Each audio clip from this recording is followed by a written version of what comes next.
அனைத்திந்திய அண்ணா திராவிட முன்னேற்றக் கழகத்தின் நிர்வாகிகள், மாவட்ட செயலாளர்கள் அனைவரும் பன்னீர்செல்வம் அவர்களது ஆதரவை தேடி அவரது வீட்டிற்கே நேரடியாக சென்று விட்டார்கள். இன்னும் 3 நாட்கள் மட்டும்தான் இருக்கிறது முடிவுகள் வெளியாக.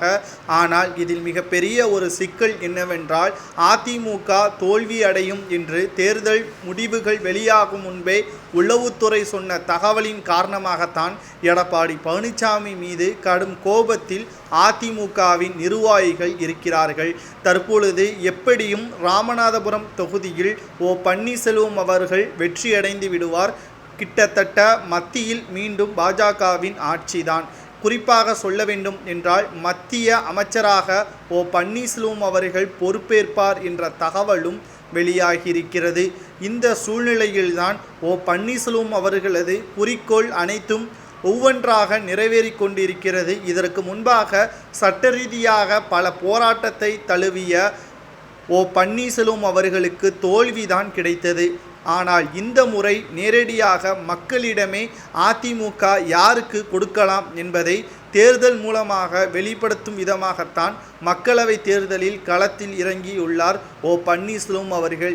இதில் வெற்றியடைந்து விட்டு எடப்பாடி பழனிசாமி அவர்கள் தோல்வியடைந்து விட்டால் நேரடியாக மக்களின் செல்வாக்கு பன்னீர்செல்வம் அவர்களுக்கு தான் இருக்கிறது என்பதை புரிந்து கொள்வார்கள். அடுத்த கட்ட நடவடிக்கையும் மேற்கொள்ளப்படும்.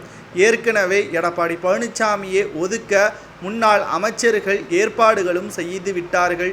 சமீபத்தில் எடப்பாடி பழனிசாமி அவர்களது பிறந்த நாளின் கூட எந்த ஒரு முன்னாள் அமைச்சர்களும் அவருக்கு வாழ்த்துக்களோ அல்லது பிறந்தநாள் நிகழ்ச்சியில் கலந்து கொள்ளாத வீடியோக்களை தான் நாம் பார்த்திருப்போம். அதற்கான பல தகவல்களும் இணையதளங்களில் வெளியாகி கொண்டுதான் இருக்கிறது.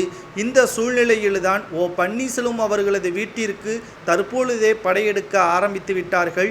இன்னும் 3 நாட்கள் இருக்கக்கூடிய நிலையில் வெற்றி பன்னீர்செல்வம் அவர்களது பக்கத்தில் தான் இருக்கிறது. அதை ஜூன் 4ஆம் தேதி மாலை அதிகாரப்பூர்வமான அறிவிப்புகள் மூலமாக நம்மால் பார்க்க முடியும். கிட்டத்தட்ட எடப்பாடி பழனிசாமி அவர்கள் தோல்வி அடைவது உறுதியாகிவிட்டது. மக்கள் மத்தியில் மட்டுமல்ல, அதிமுகவின் நிர்வாகிகளின் மத்தியிலும் இது உறுதியாக்கப்பட்டுவிட்டது.